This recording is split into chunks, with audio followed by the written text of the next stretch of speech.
In 1981, the British government thought they had solved the CB radio problem. They passed a law, legalized the frequency, and expected everyone to play nice. But they made one fatal mistake. They legalized a frequency that nobody wanted. This created a split in reality. On one side, you had the legal users, and on the other, you had an underground resistance of hundreds of thousands of people refusing to give up their illegal American radios. But how do you keep an illegal radio network alive when the government is trying to shut you down?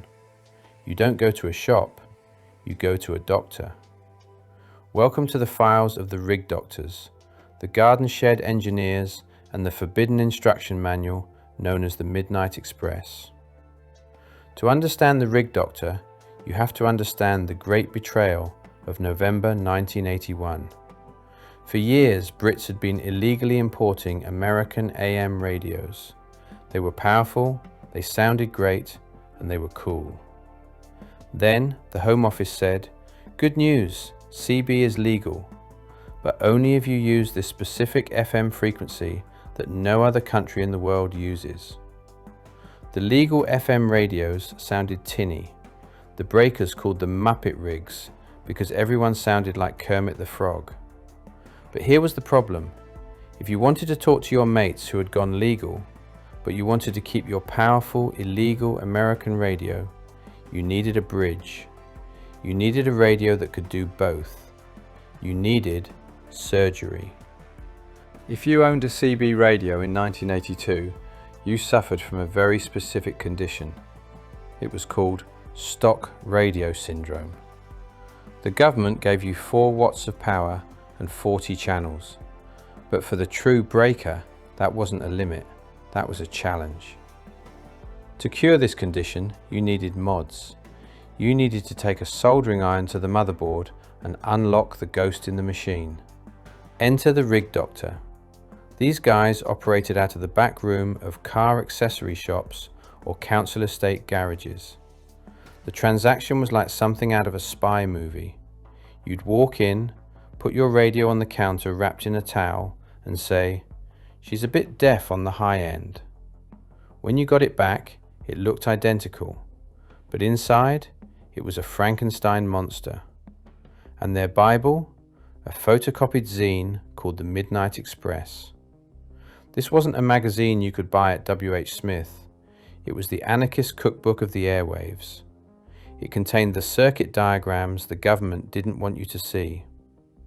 Here are just a few of the illegal modifications, or mods, that the Midnight Express taught you to build.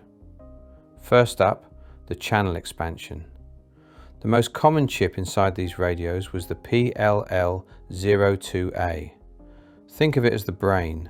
It told the radio, you are allowed to speak on these 40 frequencies. But the rig doctors knew the brain could be tricked.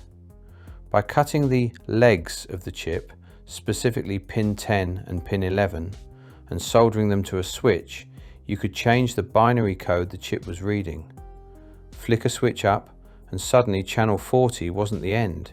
You were now on the highs, secret frequencies above the legal limit where the police scanners rarely checked. Flick it down, and you were in the lows, talking in the submarine frequencies. But the real pros knew about the gaps. We called them the alpha channels. You see, between channel 3 and channel 4, there is a hidden gap of 10 kilohertz. It's a dead space. So the rig doctors installed the plus 10K switch. This mod shifted your entire radio up by a tiny fraction. Suddenly, you were transmitting in between the official channels. While everyone else was arguing on channel 19, you were hiding in the invisible cracks of the airwaves. Next, let's talk about the voice. Stock radios had a modulation limiter, a tiny component, usually a diode, that stopped you from shouting too loud and distorting the signal. To a rig doctor, this was censorship. The fix? Clipping the diode. You literally just snipped one leg of the limiter diode. Instantly your audio was unleashed. You sounded louder, grittier, and nastier than anyone else. Combine that with a power mic, an amplified microphone with a 9-volt battery inside, and you could drown out anyone within 3 miles. But if you really wanted to dominate, you needed boots. This was slang for a linear amplifier. The legal limit was 4 watts. A linear took that signal and boosted it to 50, 100, or even 500 watts.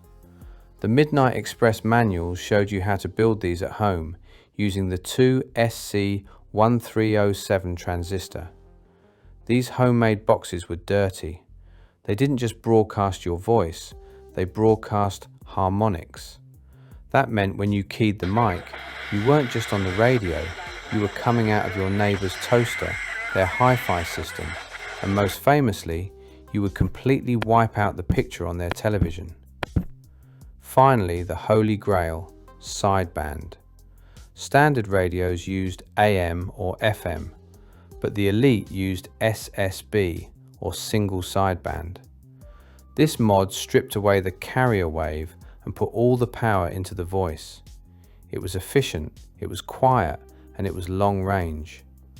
While the Muppets on FM were talking to the next town over, the sidebanders on the illegal 555 frequency were talking to Italy, Brazil, and America.